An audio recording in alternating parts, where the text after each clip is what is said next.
Baik, Assalamualaikum warahmatullahi wabarakatuh. Selamat pagi, siang, sore, malam, Bu Wendy. Kami dari kelompok 4 izin mempresentasikan hasil tugas besar manajemen proyek kami yang berjudul Proyek Pembangunan Kafe. Yaitu dengan saya sendiri, Nuza Syahiba, NRP 231 0312 002 bersama rekan-rekan saya. Saya Auleka Zahra dengan NRP 014. Saya Melva Ramawati dengan Pekabut 18. Baik, ini merupakan table of content dari pembahasan yang akan disajikan pada presentasi pada hari ini, yaitu masuk pada pendahuluan di mana latar belakangnya sendiri yaitu perkembangan teknologi, budaya kerja fleksibel mendorong masyarakat menjadikan kafe ini sebagai ruang publik yang mendukung aktivitas bekerja. Di mana bagi generasi milenial dan generasi Z, kafe ini telah menjadi bagian dari gaya hidup karena menawarkan suasana yang nyaman, produktif, dan inspiratif. Didapat dari perkembangan industri kafe di Indonesia, yaitu segmen kafe ini menjadi pertumbuhan tertinggi sampai 2030, di mana pertumbuhan industri F&B nasional diperkirakan sebesar 7-8%, menunjukkan prospek pasar yang terus berkembang. Di generasi muda ini sebagai wirausahawan muda baru di sektor kuliner dapat menghasilkan berbagai inovasi konsep usaha lebih dari 50%. Pertumbuhan kafe telah meluas ke kota menengah dan kota kecil untuk memenuhi kebutuhan ruang publik multifungsi. Tren remote working and work-life balance meningkatkan kebutuhan kafe ini sebagai ruang kerja fleksibel, tempat berdiskusi, membangun relasi, serta bersantai. Permasalahan yang kami angkat ini yaitu kurangnya perencanaan pembangunan kafe yang berdampak pada keterlambatan pembukaan usaha, yang dimana meningkatkan biaya serta menurunkan daya saing akibat fasilitas dan konsep desain yang belum optimal dan harga yang kurang kompetitif. Solusi yang kami tawarkan yaitu perencanaan pembangunan kafe yang terstruktur, memastikan pembukaan usaha ini tepat waktu, biaya lebih efisien, serta menghasilkan kafe dengan fasilitas yang memadai, suasana yang nyaman, dan harga yang kompetitif. Manfaat dari solusi ini yaitu mengembangkan kafe sebagai ruang publik yang nyaman dengan konsep fasilitas, konsep dan kualitas yang kompetitif sekaligus harga yang kompetitif juga.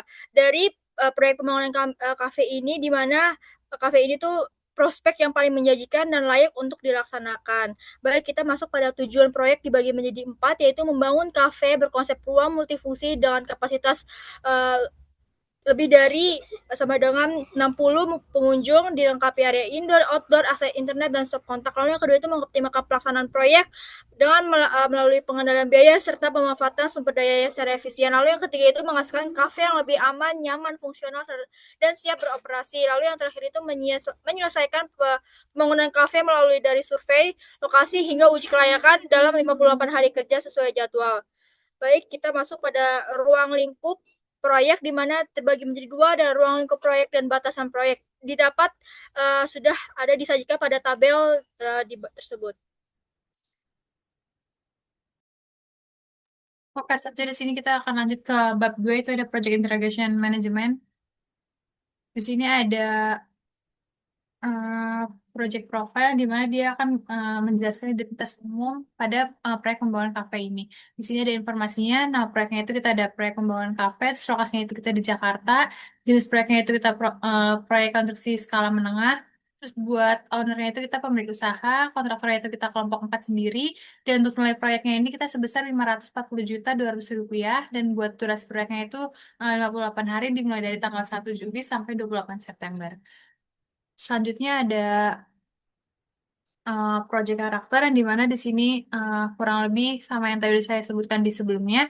Jadi buat uh, di sini tuh buat status dokumen itu kita udah disetujui. Di next. Oke, masuk ke project organization. Jadi di sini sudah tertera struktur untuk organisasinya. Jadi ada project sponsor membawahi project manager dan project manager membawahi site manager, engineering team, procurement team, finance team, QC team, dan HSE team. Next. Jadi untuk tugas dan masing-masing tanggung jawabnya itu juga udah tertera di sini. Untuk project sponsor pasti untuk memberikan persetujuan akhir terhadap project karakter, project manager untuk bertanggung jawab penuh atas semua perencanaan, terus site manager dia mengawasi dan mengkoordinasi pelaksanaan, engineering team menyusun konsep dan desain teknis bangunan, procurement team bertanggung jawab atas pengadaan material konstruksi, finance team untuk mengelola keuangan, dan untuk QC team dia melakukan inspeksi kualitas pada setiap tahapan pekerjaan, dan HSE team menerapkan dan mengawasi penerapan SOP K3. Next. Oke, selanjutnya identifikasi stakeholder. Jadi di sini stakeholder itu diidentifikasi menjadi dua kelompok, yaitu stakeholder internal yang dimana dia merupakan bagian langsung dari struktur organisasi project. Dan untuk stakeholder eksternal, dia berada di luar struktur organisasi namun memiliki kepentingan atau pengaruh terhadap keberhasilan proyek. Berdasarkan tabel di samping, untuk investor sendiri dia termasuk stakeholder internal, project manager dan tim proyek juga stakeholder internal, pemerintah juga pemerintah stakeholder eksternal, vendor stakeholder eksternal, kontraktor subkontraktor stakeholder eksternal, dan konsumen itu stakeholder eksternal. Next. Oke, masuk ke project scope. Jadi di sini ngejelasin hasil akhir atau deliverables yang akan diserahkan setelah seluruh tahapan proyek pembangunan kafenya itu selesai direncanakan. Nah, bisa dilihat sendiri berdasarkan tabel yang udah tertera, deliverable-nya itu mencakup hasil studi kelayakan dan perizinan, dokumen desain, bangunan fisik, beserta instalasinya hingga kafe yang telah dinyatakan siap beroperasi melalui uji kelayakan operasional. Dan seluruh deliverables ini menjadi acuan dalam penyusunan jadwal dan pengendalian proyek pada bab selanjutnya. Oke, next masuk ke bab 3, Project Schedule Management. Jadi di schedule management pertama kita akan ngebahas tentang work breakdown structure atau WBS, yang dimana di sini terdapat susunan menggunakan pendekatan MS Project, dan struktur ini menjadi dasar dalam penentuan estimasi durasi. Di sini juga untuk proyeknya itu disusun hingga 3 level, yaitu berdasarkan 15 aktivitas utama yang telah teridentifikasi. Dan untuk WBS ini akan menjadi acuan utama dalam penyusunan estimasi durasi, hubungan ketergantungan, CPM, dan juga Gantt chart, sehingga seluruh proses perencanaan selalu terintegrasi. Next. Oke, selanjutnya ini ada estimasi durasi dan hubungan ketergantungan. Jadi hasil analisis dari tabel yang ada di samping ini, intinya proyeknya itu terdiri dari 15 aktivitas dengan totalnya itu 85 hari kerja, dan untuk setiap aktivitasnya itu memiliki predesesor sehingga urutan pekerjaannya menjadi lebih struktur. Dan untuk beberapa aktivitas dapat dikerjakan secara paralel dan untuk meningkatkan efisiensi. Misalnya di pertama itu ada pengurusan izin usaha atau C, dia berjalan bersamaan dengan studi kelayakan atau B. Lalu yang kedua, setelah pengukuran area, pekerjaan pekerjaan fondasi dan pengadaan material dapat dilakukan secara bersamaan. Dan untuk aktivitas yang memiliki lebih dari satu predesesor baru dapat dimulai apabila seluruh pekerjaan pendahulunya telah selesai. Kayak F menunggu D dan I menunggu G dan H, O menunggu M dan N. Dan hubungan ketergantungan ini menjadi dasar dalam penyusunan network diagram, analisis CPM, dan Gantt chart sehingga jadwal proyek dapat disusun secara realistis. Next.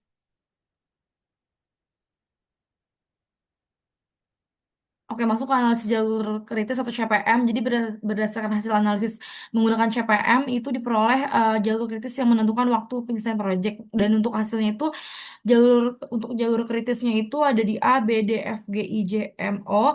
Terus totalnya itu 58 hari, dan dia memiliki slacknya itu 0 sehingga nggak punya toleransi keterlambatan. Dan untuk keterlambatannya itu hanya di salah satu aktivitas kritis, keterlambatan pada salah satu aktivitas kritis itu akan nyebabin penyelesaian proyek secara keseluruhan itu terlambat. Dan di sini juga ada apa namanya jalur kritisnya sendiri, yang dimana fokus utamanya itu untuk pengendalian proyek karena menentukan target waktu penyelesaian. Oleh sebab itu, si aktivitas pada jalur ini tuh perlu dipantau secara ketat untuk menghindari keterlambatan proyek. Next.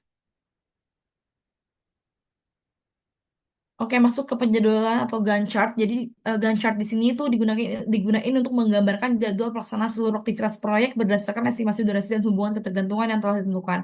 Nah, jadi Gantt chart ini kita buat menggunakan MS Project juga.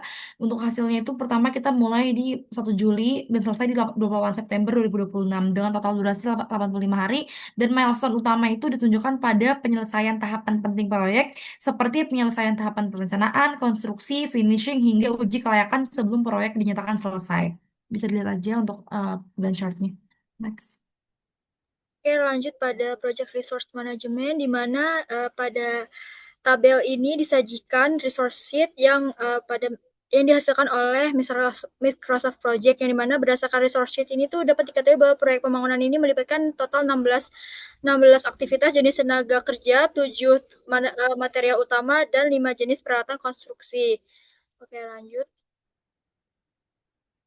Baik, kita masuk pada Raci Matrix, di mana untuk memastikan kejelasan peran dan tanggung jawab dari setiap aktivitas proyek, kita perlu namanya Raci Matrix dari 16 aktivitas, mana dari tabel 4.4 ini project manager bertanggung jawab penuh dalam keseluruhan proyek, sedangkan site manager dan engineering team itu pekerjaan teknis. Lalu untuk project sponsor itu berperan dalam keputusan strategis, finance team menangani aspek anggaran dan pengadaian, lalu QC dan HSE ini dalam kualitas selama proses konstruksi. Lanjut kita pada bagian communication project plan, di mana dari tabel sudah disediakan informasi, yaitu ada informasi pengiriman, penerima, dan frekuensi. Dari tabel ini komunikasi proyek menjadi 3 sifat, ada yang rutin, berkala, dan insidental. Jalur komunikasi ini berpusat pada project manager sebagai pengambilan keputusan yang dapat dilakukan secara cepat dan tepat. Oke, kita masuk pada anggaran biaya proyek, di mana terbagi menjadi 5, yaitu pertama ada biaya tenaga kerja, totalnya itu adalah 179.500.000, lalu untuk yang biaya material 287 juta, lalu untuk yang biaya peralatan 46.500.000. Lalu untuk biaya tidak langsung itu 27.200.000, di mana total anggaran proyek itu sebesar 540.200.000 rupiah dengan presentasi 100, yang dimana ini perlu mempertimbangkan trade off antara percepatan waktu dan efisiensi biaya. Lalu manajemen risiko sudah disajikan pada tabel, yaitu ada risiko, profitabilitas, dampak level tertinggi, serta strategi mitigasi. Dari tabel tersebut teridentifikasi 12 risiko utama, dengan 5 risiko utama yang berkategori tinggi, yaitu keterlambatan material, kenaikan harga material, cuaca buruk, perubahan desain, dan keterlambatan perizinan. Dari prioritas mitigasi ini melalui strategi preventif responsif agar dampaknya terhadap proyek ini dapat diminimalkan. Oke, selanjutnya di sini akan masuk ke bab 5, itu ada project quality dan project closing, yang dimana di sini ada project quality plan. Bisa dilihat di sini ada deliverable-nya, ada standar kualitas, metode pemeriksaan, dan ada acceptance criteria. Jadi berdasarkan dari hasil project plan ini yang telah disusun, setiap deliverable ini dikendalikan melalui standar kualitas dan inspeksi berkala untuk memastikan hasil pekerjaan ini sesuai dengan spesifikasi yang sudah ditetapkan. Nah, untuk pengendalian kualitasnya ini dilakukan pada seluruh tahapan proyek guna meminimalkan reward, sehingga si pembangunan KP ini dapat diselesaikan sesuai dengan target kualitas, durasi yang 58 hari, dan anggaran yang telah direncanakan. Lebih next. Selanjutnya di sini ada kesimpulan.